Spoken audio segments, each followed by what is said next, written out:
Dr. Christian's office. The Vaseline Program, the only program in radio where the audience writes the scripts. And the spotlight is on South Boston, Massachusetts tonight, and the prize goes to Robert P. Toland of 852 East 3rd Street for his play Requiem for a Hero, starring Jean Hersholt as Dr. Christian, with Rosemary DeCamp in the role of Judy Price.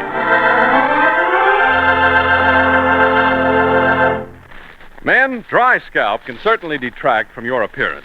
Don't ignore dry scalp.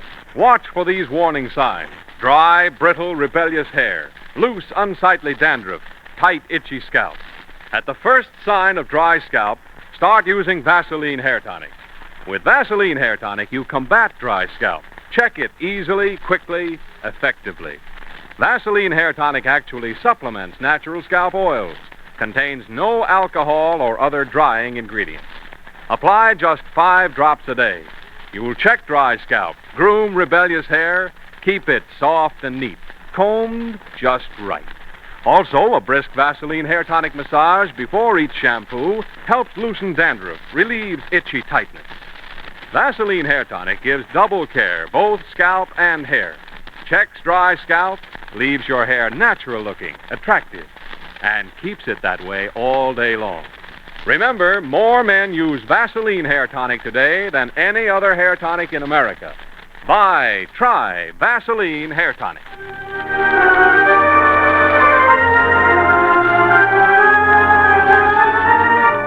Tonight, at the end of this program, Jean Hersholt will tell you about the new competition for the $2,000 Dr. Christian Award for 1946, which every writer, amateur or professional, is invited to enter. So be sure to listen with special attention. Now, for tonight's play, Requiem for a Hero. Dr. Christian and Judy are just starting out for the hospital when they pause for a moment to greet a tall man with ruddy cheeks and laughing eyes who walks toward them with the spring of youth still in his step. It is the village priest, Father John Mulligan. Good morning, Father John. And the top of the morning to you, Judy. And to you, too, Paul. Good morning. Judy, 'tis lovely you are today. Oh, thank you, Father. You always say the nicest things. Sure, and who wouldn't say nice things about you, Judy? That's enough, Blarney, Father. That is true, Blarney, Paul. Say now, when can I give you another beating at chess? Why, you never showed today you could beat me. And when I get a free night, I'll come up to the rector and give you some more lessons at the game. Oh, now, Judy, will you listen to the man? It's demented he is. He is not, and I'll bet he could beat you, so there. You see, Father, what did the Blarney get you? Sure, Paul. The poor lass is so much in your company, she's lost her senses. Why, Father John. Father, let there be peace between us. Until we can settle this chess matter. Peace let there be. Peace is sorely needed today by one poor soul among many. Who's that, Father John? I'm off to the state prison, Judy. The regular chaplain is ill, and I've been asked to bring the peace of God to John Mulligan. John Mulligan? Oh, he's the murderer who is going to be electrocuted next week. Judy and I were remarking on the coincidence of your names. John Mulligan. I can hardly believe it. But I would... Oh, saints preserve us, look at the time. I've only got 5 minutes to catch my train. I'll look for you soon, Paul, my bragging friend. Lessons at chess, is it? I'll show you. Goodbye, Judy. And you too, Paul. God bless you both. Goodbye, Father. Goodbye, Father.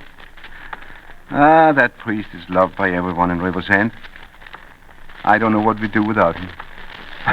And yet... Yet what? Yet he's got a lot to learn about chess.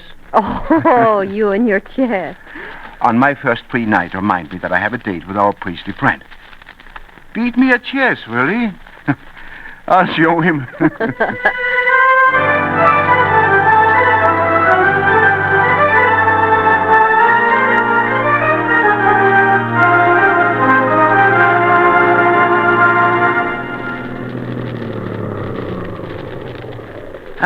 Home again, Judy. It's been a long day. Yes, it was, Dr. Christian. Look, isn't that someone on the porch? Why, yes, it's Father John, isn't it? It is. That's strange. Very strange. I hope nothing is wrong. Well, we'll soon see. Hello, Father John. We didn't expect to see... What on earth's the matter? Paul, Judy. God help me. Here, let me have a look at you, Father. Judy, please, will you get some water? Right away, Dr. Christian. Now, Father, just sit back and relax. Hey, you had a shock. Aye, Paul. Didn't I say it would be a black day when we talked this morning? 'Tis the blackest I've ever known. I've never seen you so upset. Here's the water, Dr. Christian. Thank you, Judy. Now, Father, drink this. Slowly now. You and Judy are all the medicine I need. Ah, that's good. I think it would be best for you to come into the house and lie down for a while, Father. As you will, Paul. I'm in your hands. That's fine. Come along, then.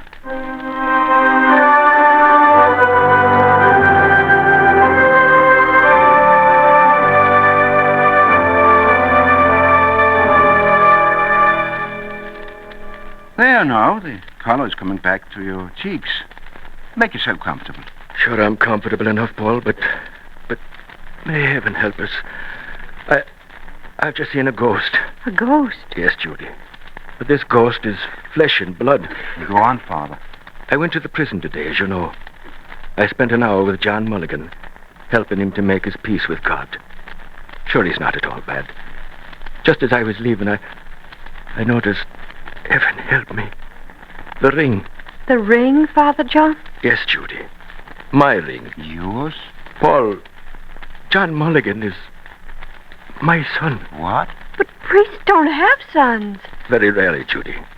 But sometimes, and within all the tenets of the church, too, a priest can have a son. Your son? I can't believe it. That is a long story, Paul. It goes back 30 years, when I was only a lad, and I was married. Married? Yes, Judy, married. 'Tis something I've never told anyone till now. Married? You must have been very young, Father. Sure, I was only 18, Paul, and in love with the fairest colleen in all Ireland. Right after our marriage, I came to America to make a home for us in the New World, leaving her in Ireland until I could provide that home. And during that time, our son was born. A son whom I never saw. My wife died a week later. Father John. Ah, Judy, 'tis not all. My old father started for America with my fine son, and well, they were both lost at sea when their ship sank with all hands. Oh, how terrible. Oh, but Father John, explain how you could be a priest and still married. 'Tis this way, Judy. The church authorities check very carefully when a man wants to be a priest. In my case, they secured all the information about my wife and son's death. The bishop weighed the facts and admitted me in the seminary, where I studied for the priesthood. And we know how well you've done from there on. But how can this John Mulligan be your son? That brings us to the ring, Paul. You see, the ring was an heirloom in the family, and my father gave it to us when we married. But sure, I was never much for wearing baubles, so I left it with my wife when I came to America. When she died, God rest her, Father wrote me that he was bringing it with him. But if he had it, that should have been lost with the ship, too. Sure, 'tis my ring. Never another like it in the world, with its odd setting and the name Mulligan carved inside the band. I asked him where he got it, and he told me it was part of a little parcel found with him when he was picked up by fishermen. Oh. Alone in a boat he was when they found him. But that's incredible, Father. Perhaps, Paul. But to go on, he was brought up by these fishermen. Ran away from home when he was 15. And then it was the old story. Bad company, reform schools, and now this murder. Oh, you mustn't believe this, Father John. It just can't be true. No. It is more than the ring, Judy. 'Tis the way he talks, the look of him, his laugh. There's something inside tells me that John Mulligan, the murderer, is my son. Are you going back there tomorrow, Father? Of course, Paul. Tomorrow I'll tell him the whole story. I'd like to go with you, if I may. Sure, I'd love to have you, Paul. And you too, Judy. Oh. It would ease me pain. And I'd like a few minutes alone with this man before you see him. Sure, that's not much to ask. But why, Paul? I want to tell him the whole story instead of having you do it. Well, what good would that do? We'll see, Father John. Now it's time for us to get you home and into bed.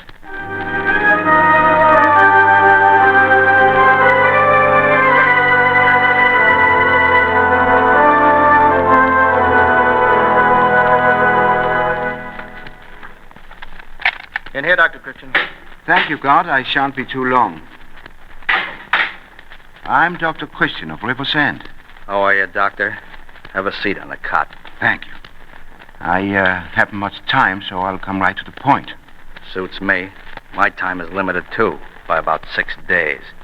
Mulligan, you had a visitor from a priest yesterday. Oh, my namesake. Say, that's a laugh, ain't it? He having the same name as me. Sure is the right guy, but he got sick all of a sudden. Said he'd be back today, though. How is he? Much better. He's outside now with my nurse. Oh, he is? Well, no harm in seeing him again. It's on his account that I'm here. Would you mind answering a couple of questions? Why not? Shoot. Where did you get that ring? Oh, the ring again. Oh, Father John asked me the same thing yesterday, and, hey, come to think of it, that's just about when he got sick. What's cooking about this ring? Please, won't you tell me where you got it? Well, can't do no harm now. You see, Doctor, I never knew who my mother and father were. When I was just a baby, I was picked up at sea by some fishermen. Fishermen, you say? Well, I don't mind telling you, Doctor. I didn't want to make it too strong for Father John yesterday. I was picked up in an open boat, but not by fishermen. No, those guys were smugglers. Smugglers? Sure, Doctor. Oh, they posed as fishermen, but that was just a blind. Their real racket was opium and diamonds and stuff like that. So that's how you got your start in life? Yeah, they were a wild bunch. They went in a bootlegging game later. Lived on a lonely section of the coast. They told you this story? Right. Anyhow, the boss and his wife took a kind of a shine to me and brought me up as if I was their kid. And the ring? Well, Doctor, the ring was in a little parcel found in the rowboat with me. At least that's what they told me. The boss took a shine to that, too. He used to wear it, but when he died, I stole it and I ran away. How old were you then? Oh, about 15, I guess. Yeah, I ran away from home, and, well, then it was the old story. Reform schools, 1 or 2 raps, easy money, and finally, well, I killed this guy. And the rat deserved it. I see. Tell me, what was the name of the ship you were on? Well, how do I know? I was only a year old. But the lifeboat must have carried the ship's name. Yeah, I suppose so, only no one ever told me. And what else did the parcel have besides the ring? The parcel? Not a thing, Doctor, not a thing. At least, no one said so. Mulligan, you're lying. What? Why, Sit down, Mulligan. Now I'm going to talk.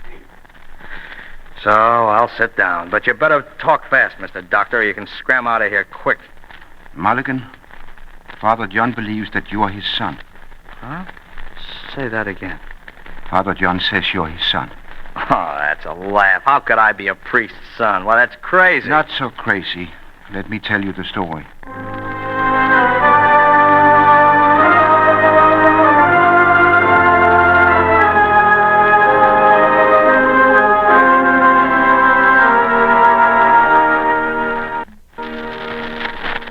And that's the story, John. Father Mulligan's son. A son like me. Yes, John, a son like you. And I don't believe it. His son. What? So, you don't believe it, huh? I've just checked your prison records. I must admit, they're very vague as to your birth. But in the first place, John Mulligan is only one of the many names you've used. Can't even tell me the name of the boat you were rescued from. And single rings are not wrapped up in parcels. Oh, no? Mulligan, I'm going to investigate every single thing there is to be known about this story of yours, no matter what it costs. Only... Only what? By the time I can prove you're lying, a man's heart will be broken. Father John. Yes. John, if you have one spark of manhood left, will you tell me the truth? The truth? What? Nuts, Doctor. I'll come clean. Get Father John in here.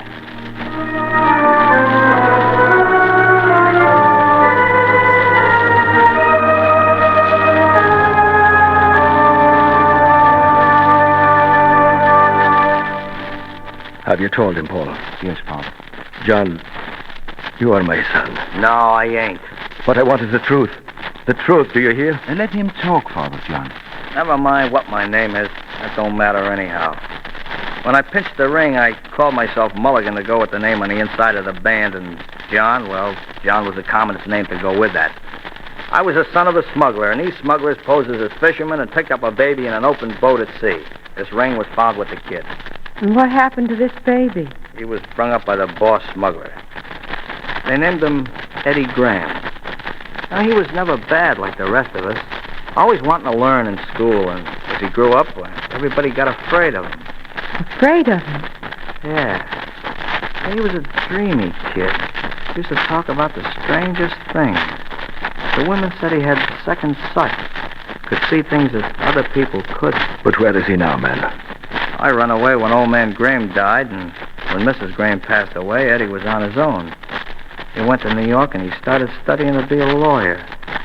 And then the war came along. He enlisted. And then?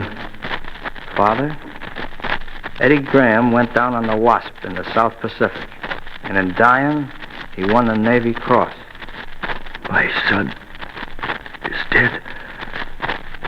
And how did you get the ring? I stole it from old man Graham when I run away. Here. It's really yours. You better take it. It is indeed. Well, that's the whole story. Why did you lie to me yesterday? Oh, Father, I've been lying to the cops all my life. Well, this time I almost told the truth, but I guess the lying habit was just too strong. I'm sure he's telling the truth. John, you're trying to save me the pain of knowing a murderer is my son. It won't work. Just to look at you. Your eyes, your chin, the way you talk. Oh, John, there's no need of lying to me. But I'm sure he's not lying. Is there no other proof that this Eddie Graham was my son?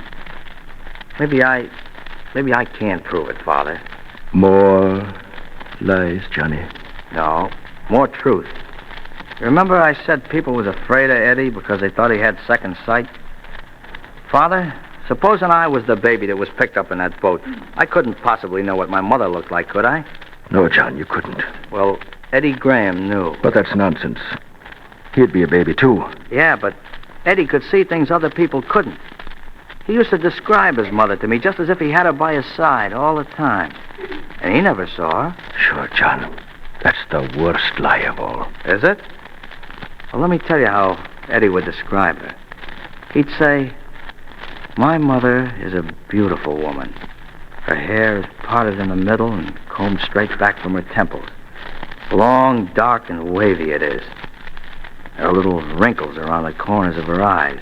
And when she smiles, her teeth are white and even. From her right cheek, a little dimple winks when she laughs. Father John, you all right? And there's a tiny mole on her left cheek." 'Tis the truth he's telling. 'Tis my Mary. May God have mercy on her. Father John, keep a grip on yourself. Paul, I'm all right now. Johnny, I know you haven't the gift of seeing what Eddie Graham could see. Eddie Graham was my son. Of course he was. I'm just a bum. Oh, here comes a guard. Time's up, folks. I'm just ready to go, God. Johnny, I can't tell you what you've done for me today. And tomorrow, I'll say a mass for my son. A requiem for a hero. And, Father, don't forget me, will you? No, Johnny. The regular chaplain will be back tomorrow, so I won't see you again. But don't you worry. You'll always be in my prayers. Next week, I'll be saying another mass. This one for you. Goodbye, John. Goodbye, Miss Judy. Dr. Christian. Goodbye, Father John. Goodbye, Johnny. God be with you. I'd like a word in private with John if you folks don't mind. All right, Dr. Christian, we'll wait for you outside. That's a bit irregular, Dr. Christian, but okay. I never thought a murderer could be something of a hero. What are you talking about? John, I'm sure that Eddie Graham lived with you among the smugglers and died a hero. That's the gospel truth, Dr. Christian. But I'm sure of another thing, too. The parcel that was found in the boat had much more than a ring in it. Probably some clothing and other valuables. Maybe a photograph, too. A photograph? Yes, John, a photograph. I wonder if you'd mind mailing me the photograph you pushed under the cut mattress when Father John and Judy came in. You know. Oh, I just couldn't believe that second sight story. No wonder you could describe your mother so well. But you won't tell Father John. Promise me, Dr. Christian. I promise. Only you and I will ever know that Eddie Graham was the smuggler's son who went straight. And you were the baby found in the boat. And one more thing, John. Yes, Doctor.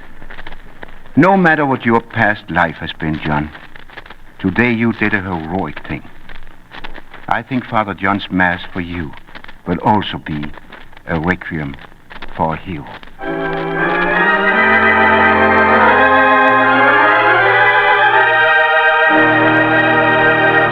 And the curtain descends on another Dr. Christian prize play with our star, Jean Hersholt, waiting to greet you.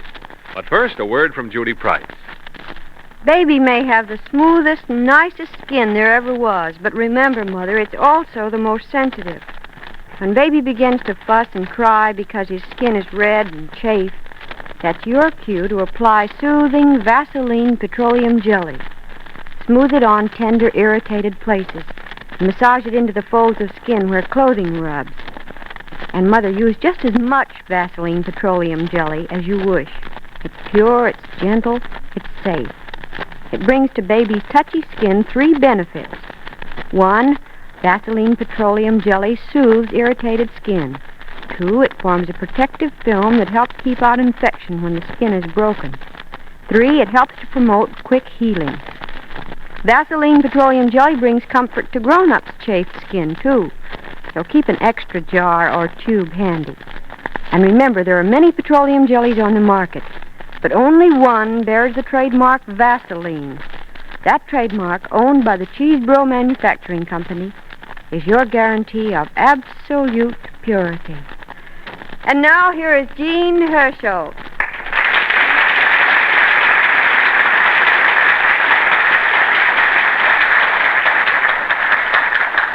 Thank you very much. When you hear Art Gilmore say at the beginning of this program, the only show on radio where the audience writes the scripts, well, we mean just that. The plays you've been hearing on the Dr. Christian program since June 1942 have all been contributed by our audience in our annual script competitions. For example, tonight's fine play came from Robert P. Tolan of South Boston, Massachusetts. He has been a winner 4 times in as many competitions. He was not a professional writer to start.